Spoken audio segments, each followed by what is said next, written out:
안녕하세요. 하루 필수 말씀 충전 하필 큐티 조종환입니다. 오늘 함께 나눌 하나님 말씀은 역대하 6장 12절에서 25절까지 말씀입니다. 솔로몬이 여호와의 제단 앞에서 이스라엘의 모든 회중과 마주서서 그의 손을 펴니다. 솔로몬이 일찍이 노스로 대를 하나 만들었다 이렇게 소개하고 있는데, 이 노스로 대를 만든 것은 아마도 임시적인 것이었으리라고 생각이 되죠. 이거 뭐 항상 놓는 그런 제단은 아닌 것으로 보여져요. 길이가 5규빗이고 너비가 5규빗이고 높이가 3규빗인 이런 대를 만들어 놓습니다. 뜰 가운데에 두었더니 그가 그 위에 서서 이스라엘의 모든 회중 앞에서 무릎을 꿇고 하늘을 향하여서 손을 펴고 이렇게 기도의 자세를 자세히 설명하는 것을 보게 됩니다. 그래서 이렇게 하나님께 손을 펴고 무릎을 꿇고 기도하는 이 모습을 통하여서 지금 솔로몬의 위치, 또 솔로몬이 하고 있는 이 행위들이 하나님께 전적인 이 순복의 과정을 통하여 하나님의 다스리심을 구한다라고 하는 모습을 우리가 확인을 할 수가 있죠. 이르되 이스라엘의 하나님 여호와여, 천지의 주와 같은 신이 없습니다. 이 첫 번째는 주님과 같은 신이 없습니다 라고 하는 고백입니다. 주님께서 유일하신 하나님, 그리고 모든 것을 통치하시는 유일하신 주인이십니다 라고 하는 것을 고백하고 있어요. 주님께서는 온 마음으로 주 앞에서 행하는 주의 종들에게 언약을 지키시고 은혜를 베푸십니다 라고 이야기하고 있습니다.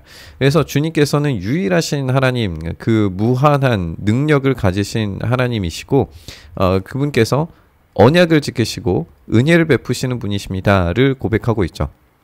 그래서 그 전적인 능력으로 하나님께서 신실하신 분이심을 고백하고 있습니다. 무엇에 신실하신가를 보면 주의 종 내 아버지 다윗에게 허락하신 말씀을 지키시는 데 있어서 신실하신 분이십니다. 그래서 주님의 입으로 말씀하신 것을 손으로 이루심이 오늘과 같습니다 라고 고백합니다. 지금 그 손으로 이루신 일, 이 오늘과 같다라고 하는 것은 이 성전 건축에 대한 이야기이죠. 성전 건축은 하나님께서 신실하심을 보여주는 하나의 예시일 뿐입니다. 그리고 완벽하게 성취된 게 아니에요. 두 가지를 우리가 계속 살펴보고 있는데, 하나님께서 다윗을 통하여서 나의 집을 세우겠다라고 하셨을 때에 이 집은 두 가지 측면, 성전과 다윗을 통한 이 가문을 세우시는 것, 두 가지를 이야기할 수 있다라고 나눴었어요. 이 모든 것에서 하나님께서 신실하게 일하셔야 됩니다. 그러면 일단 성전은 완성이 되었어요. 그러나 이 가문이 완성되어지는지는 아직 우리가 확실하게 확인할 수가 없습니다. 그렇기 때문에 이 가문을 이루시는 것에 대해서 우리가 어떠한 잘못을 했더라도 이 신실하신 주님의 약속을 지키시는 데 있어서 어떠한 장애물과 제한이 없어야 된다라고 하는 이야기를 주님께 드리고 있는 걸 읽게 되죠. 이스라엘의 하나님 여호와여, 주께서 주의 종 내 아버지 다윗에게 말씀하시기를 내 자손이 그들의 행위를 삼가서 내가 내 앞에서 행한 것 같이 내 율법대로 행하기만 하면 내게로부터 나서 이스라엘 왕위에 앉을 그 사람이 내 앞에서 끊어지지 아니하리라 하셨사오니, 우리가 이제 바로 지적했던 것처럼 성전에 대한 약속은 주님께서 지키셨어요. 이제 그 가문에 대한 약속에 대해서 솔로몬이 언급하는 거죠. 이스라엘 왕위에 앉을 사람이 앞에서 끊어지지 않게 하겠다. 그 가문에 대한 약속을 주님께서 신실하게 지키셔야 된다라고 하는 그런 말입니다. 다윗을 위하여서 그 허락하신 말씀을 지키시옵소서. 이것이 솔로몬을 통하여서 이제 이어지게 되는 거죠. 그런즉 이스라엘 하나님 여호와여, 원하건대 주는 주의 종 다윗에게 하신 말씀이 확실하게 하옵소서라고 하면서 이 다윗에게 하신 이 약속을 언약에 신실하신 하나님께서 반드시 성취하시기를 간절히 바라는 모습을 우리가 읽게 됩니다. 하나님이 참으로 사람과 함께 땅에 계시리이까 보소서. 하늘과 하늘들의 하늘이라도 주를 용납하지 못하겠거든 하물며 내가 건축한 이 성전이오리이까 라고 이야기하면서 하나님께서 어떤 분이신지를 먼저 언급하는 걸 보게 되죠. 주님은 하늘과 땅 어디에도 계실 만한 공간을 찾으실 수가 없어요. 왜냐하면 하나님은 무한하신 분이시기 때문에 그렇습니다. 그렇기 때문에 유한한 이 하늘과 그 하늘 위의 하늘이라도, 그리고 심지어는 이 건축한 성전일지라도 이 유한한 공간에 하나님께서 머무시기에는 부적절하다라고 하는 사실을 인정합니다. 그러나 나의 하나님 여호와여, 주의 종의 기도와 간구를 돌아보시며 주의 종이 주 앞에서 부르짖는 것과 비는 기도를 들으시옵소서라고 하면서 이 자신이 종으로 표현되고 있는 것을 볼 수 있어요. 솔로몬이 무릎을 꿇고 손을 펴서 기도하는 장면을 보여준다라고 했는데 그것은 몇 가지의 측면에서 우리가 좀 생각을 해볼 수 있는 부분이 있는데, 하나는 여전히 솔로몬은 이스라엘의 왕이에요. 또 한편으로는 제사장적 역할을 하고 있는 것으로 보여져요. 손을 들어서 축복하며 기도하는 거죠. 그리고 간구하는 거죠. 이 백성들과 하나님 사이의 연결자 역할을 하는 겁니다. 또 한 가지는 이 선지자적 역할을 하게 될 텐데, 우리가 이제 조금 이따가도 살펴보겠지만 이스라엘에 문제가 생겼을 때를 이제 이야기하는데, 그 문제들이 우리가 역대하에서 모두 다 발견할 수 있게 되죠. 그러니까 이런 선지자적인 역할을 하면서 그랬을 때에 하나님께 돌이킴을 이야기하는 것으로 우리가 볼 수 있단 말이죠. 그렇다면 지금 이 왕의 종으로서의 역할을 감당하면서, 왕으로 제사장으로 선지자적인 어떤 역할을 감당하면서 지금 기도드리는 이 모습이 지금 주님의 종으로 표현되지만, 우리가 마침내 맨 뒤에 확인하게 될 것은 지금 하나님을 마치 아버지처럼 부르는 모습을 보게 될 거예요. 그래서 주님께서 나의 아들이라고 아들로 삼으시겠다라고 하는 것을 어떻게 성취하시는지도 우리가 보게 될 겁니다. 어쨌든 이런 기도를 들어달라라고 그렇게 간절히 기도하고 있어요. 주님께서 전에 말씀하시기를 내 이름을 거기에 두리라 하신 곳, 이 성전을 향하여 주의 눈이 주야로 보시오며 종이 이곳을 향하여 비는 기도를 들으시옵소서. 이제 이 성전은 주님의 이름을 두는 곳과 연결되어져 있습니다. 그래서 주님의 이름을 거기에 두리라 하셨기 때문에 이 성전을 향하여 기도하는 것 자체가 하나님께 기도하는 것으로 인정되죠. 그리고 성전을 향하여 기도할 때 하나님께 기도하는 것이기 때문에 그 이름으로 기도하게 되는 것인데, 하나님의 이름으로 기도하게 되는 것인데, 신약에서는 물론 우리 예수님의 이름으로 이제 변하게 되는 것이지만, 어쨌든 그 이름을 두신 곳을 향하여서 기도할 때에 하나님은 어떻게 반응하셔야 되냐면, 이 이름의 명예를 지키시기 위해서라도, 그 언약에 신실하신 분이시다라고 하는 그 사실에 입각한 그 명예를 지키시기 위해서라도 응답하셔야 됩니다. 그 이야기를 이제 하고 있는 거예요.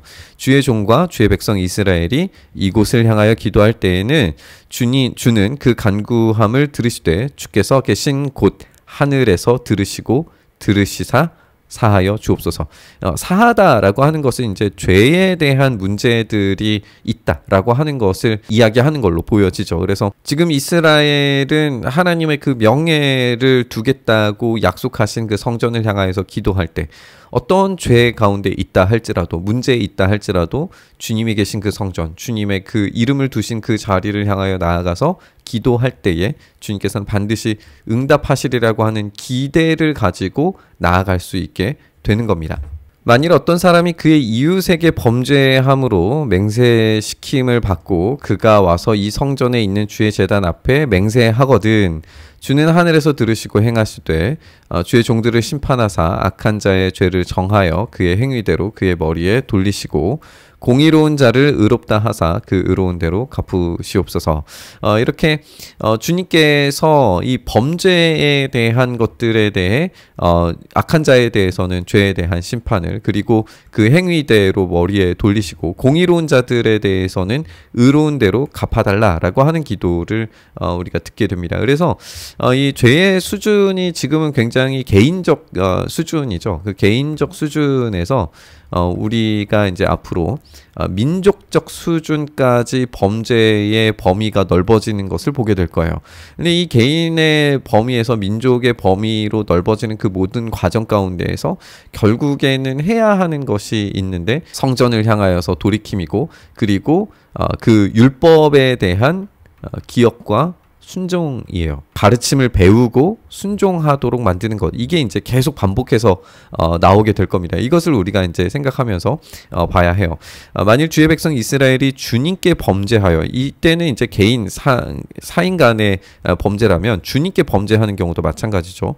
적국 앞에서 패하게 되므로 주의 이름을 인정하고 주께로 돌아와서 이 성전에서 빌며 주께 간구하거든 주는 하늘에서 들으시고 주의 백성 이스라엘의 죄를 사하시고 그들과 그들의 조상에게 주신 땅으로 돌아오게 하옵소서.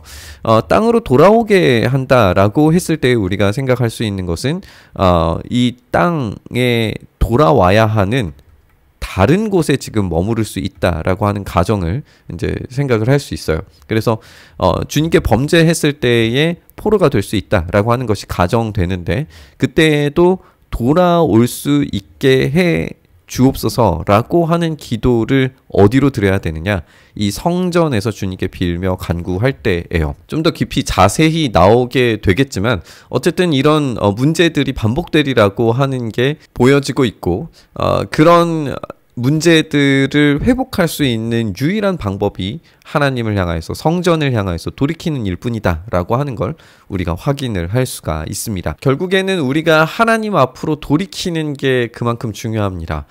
그리고 이 돌이킬 수 있도록 그 기도의 자리를 끊임없이 기억하게 만들고 하나님 앞에 돌아와야 한다라고 하는 메시지를 전하고 있는 이 솔로몬의 역할이 왕이고 제사장이고 곧 선지자의 역할이었다 라고 하는 점을 우리가 생각해 본다면, 그 일을 지금 대신하고 계시는 우리 주님을 생각할 수밖에 없습니다. 그분이 성전 그 자체이실 뿐만 아니라 우리를 다스리시는 왕이시고 제사장이시고 또 우리의 모든 일들을 섭리로 역사하시는 우리의 선지자 되시는 분이시라는 것을 우리가 생각을 해볼 때에 주님께서 말씀하시는 대로 우리가 따라가면 그것이 우리가 주님 하나님 앞에 돌이키는 일이고, 그것을 통하여서 주님께서 우리에게 응답하시는 그 신실하신 일하심들을 반드시 행하신다라고 하는 것을 우리가 생각을 해야 합니다. 우리가 그렇게 주님 앞에 나아가서 주님의 다스리심과 통치 아래 우리의 삶을 온전히 드릴 때에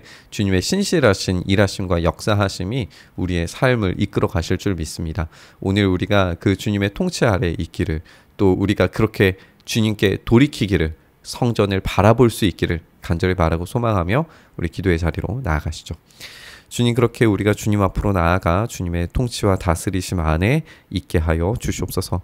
우리의 삶이 주님 앞에 엎드리기 시작할 때에 응답하시는 주님의 놀라운 능력과 역사가 우리 안에 충만히 경험되게 하여 주시옵소서. 그 일 행하시기를 간절히 바라고 소망하며 우리 주님 예수님 이름으로 기도드리옵나이다. 아멘.